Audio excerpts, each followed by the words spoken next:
370 मामले में supreme court ने अपना फैसला सुना दिया है। 370 मामले पे सुप्रीम कोर्ट की 5 जजों की बेंच ने एक मत से अपना फैसला दिया है। जजों की राय एक है, इसका मतलब 5 के पांचों जज एक राय पे हैं कि हाँ, आर्टिकल 370 एक टेम्परेरी प्रोविजन था, आर्टिकल 35 एक गलत तरीके से इंसर्ट हुआ था। सुप्रीम कोर्ट की 5 जजों की बेंच ने 8 सवाल फ्रेम किए थे। उन 8 सवालों पे एक एक करके अपना उन्होंने उत्तर दिया है। सुप्रीम कोर्ट ने कहा कि केंद्र सरकार के पास ये अधिकार है कि राष्ट्रपति शासन के दौरान भी वो किसी भी क्षेत्र को यूनियन टेरिटरी घोषित किया जा सकता है। बार बार सवाल उठाया जा रहा था कि जब राष्ट्रपति शासन लगा दिया गया तो उसके बाद फिर जम्मू कश्मीर को यूनियन टेरिटरी क्यों बनाया गया। दूसरा, लद्दाख के बारे में एक सवाल था कि जब राष्ट्रपति शासन था तो राज्य का बंटवारा करके लद्दाख को अलग से यूनियन टेरिटरी क्यों बना दिया गया। उस पर भी सुप्रीम कोर्ट ने कहा कि राष्ट्रपति के पास ये पावर है कि वो किसी क्षेत्र को यूनियन टेरिटरी बना सकते हैं, राष्ट्रपति शासन के दौरान भी बना सकते हैं। एक जो बार बार दलील दी जा रही थी कि नहीं, कश्मीर अलग है, कश्मीर को विशेष दर्जा मिलना चाहिए, कश्मीर की एक विशेष पहचान है, सुप्रीम कोर्ट ने उसको भी नकार दिया। सुप्रीम कोर्ट ने कहा कि जब कश्मीर भी वैसा ही है जैसा यूपी है, बिहार है, बंगाल है, उसकी कोई अलग से स्टेटस या अलग से पहचान या अलग से निशान नहीं चलेगा। जो कश्मीर में अलग से झंडा चल रहा था, तिरंगा, भारत का तिरंगा झंडा है, लेकिन कश्मीर में एक अलग झंडा चल रहा था, कश्मीर में एक अलग संविधान चल रहा था, कश्मीर के अलग से नियम कानून चल रहे थे, उस पे भी अब सुप्रीम कोर्ट ने कह दिया कि नहीं, भारत का संविधान सर्वोपरि है।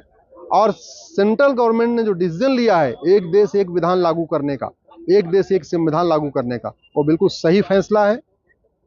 इसके पहले तक जो कानून बनते थे संसद से वो बाकी पूरे देश में लागू हो जाते थे, लेकिन कश्मीर में लागू नहीं होते थे।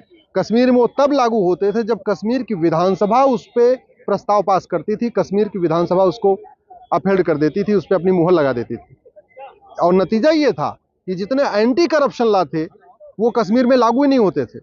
राइट टू एजुकेशन कश्मीर में लागू ही नहीं किया। कश्मीर के इतने दिन तक महबूबा का परिवार भी मुख्यमंत्री रहा, अब्दुल्ला का परिवार मुख्यमंत्री रहा, लेकिन उन्होंने कभी राइट टू एजुकेशन को लागू नहीं किया, जबकि वो फंडामेंटल राइट है। राइट टू इन्फॉर्मेशन, जिसे आरटीआई डाल के लोगों से जवाब मांगा जाता है, उसको कश्मीर में लागू ही नहीं किया। इसी तरीके जो एंटी करप्शन लॉ है, घूसखोरी का कानून है, जमाखोरी का कानून है, बेनामी संपत्ति का कानून है, बेनामी लेन देन का और ब्लैक मनी का कानून है, जो मनी लॉन्ड्रिंग का कानून है, हवालाबाजी का, ये एंटी करप्शन लॉ कश्मीर में लागू ही नहीं थे आर्टिकल 370 जब तक था, आर्टिकल 35 जब था। नतीजा ये था कि दिल्ली से जो पैसा जाता था उसमें 50% पैसे की बंदरबाट हो जाती थी।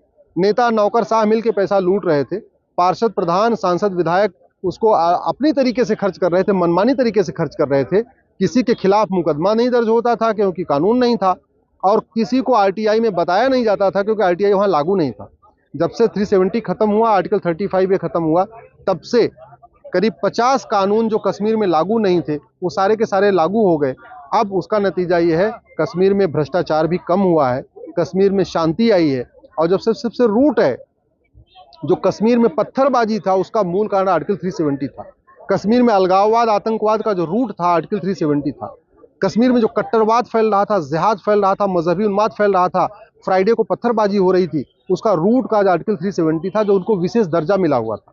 जब से आर्टिकल 370 खत्म हुआ, 35 खत्म हुआ है, कश्मीर में शांति बढ़ी है, कश्मीर की में वहाँ पे रोजगार बढ़े हैं, स्वरोजगार, बिजनेस, व्यापार बढ़ रहा है, कश्मीर में टूरिस्ट भी खूब आ रहे हैं।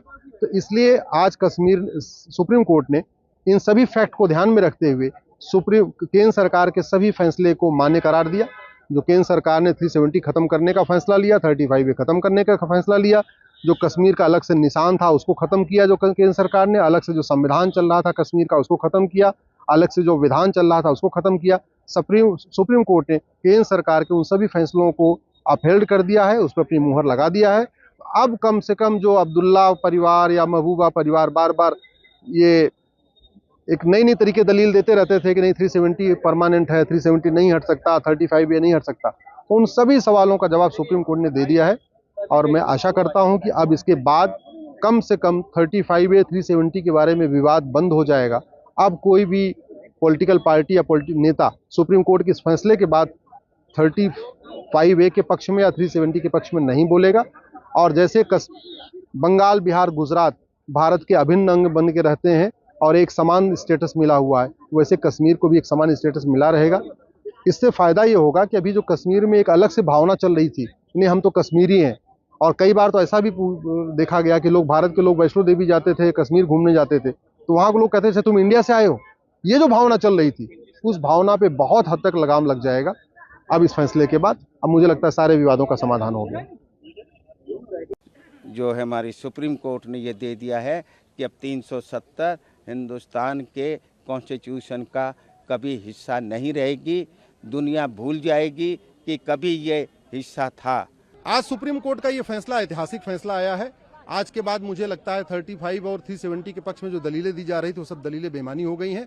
सुप्रीम कोर्ट ने कहा है कि जो राष्ट्रपति ने फैसला लिया था वो फैसला बिल्कुल सही है। जो 35 हटाने का फैसला लिया, जो 370 हटाने का फैसला लिया, बिल्कुल सही लिया फैसला। जो उन्होंने यूनियन टेरिटरी बना दिया जम्मू कश्मीर को, वो फैसला भी ठीक है, उसमें कोई कमी नहीं है। सुप्रीम कोर्ट ने कहा है कि वहां इलेक्शन कमीशन अपनी चुनाव की प्रक्रिया शुरू करे और 30 सितंबर 2024 तक अपनी चुनाव की प्रक्रिया पूरी कर ले। जहां तक जो कानून वहां लागू हो चुके हैं, राइट टू एजुकेशन और राइट टू इन्फॉर्मेशन, वो सब चलते रहेंगे।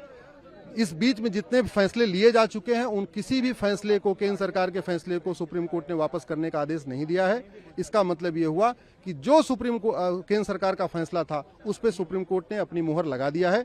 अब आज के बाद ये जो बार बार आर्टिकल 35A के बारे में जो दलीलें दी जा रही थी, आर्टिकल 370 के पक्ष में दलीलें दी जा रही थी, मुझे लगता है उन सबको जवाब मिल गया है और आशा करता हूं कि आज के बाद अब लोग सब शांत रहेंगे। उन्होंने भी सुप्रीम कोर्ट का जजमेंट आने से पहले, ऑफिशियली जजमेंट आने से पहले उन्होंने ये मान लिया था कि वो केस हार गए हैं। कि अब 370 हिंदुस्तान के कॉन्स्टिट्यूशन का कभी हिस्सा नहीं रहेगी। जो राष्ट्रपति ने फैसला लिया था वो फैसला बिल्कुल सही है।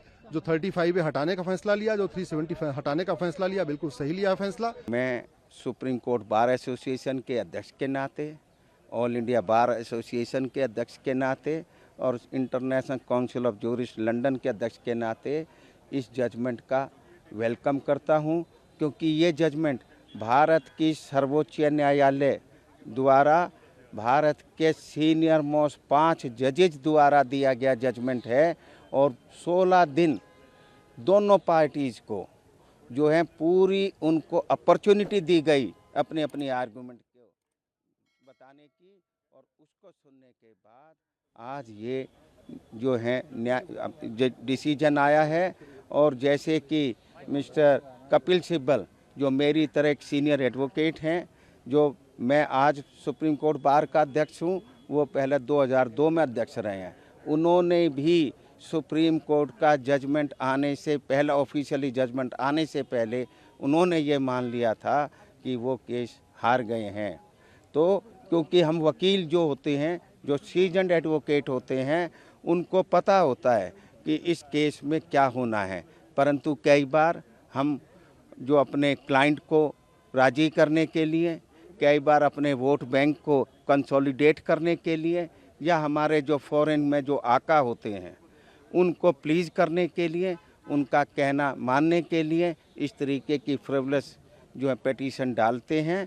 परंतु आज ये सारी चीज़ का फैसला हो गया है। वहाँ की जनता को जो गुमराह किया जा रहा था कि हमारा ये जजमेंट जो है 370 उठ जाएगा और फिर से जो भारत के खिलाफ आवाज़ उठाने वालों को आवाज़ उठाने का मौका मिलेगा, आज उनको ये मैसेज भारत की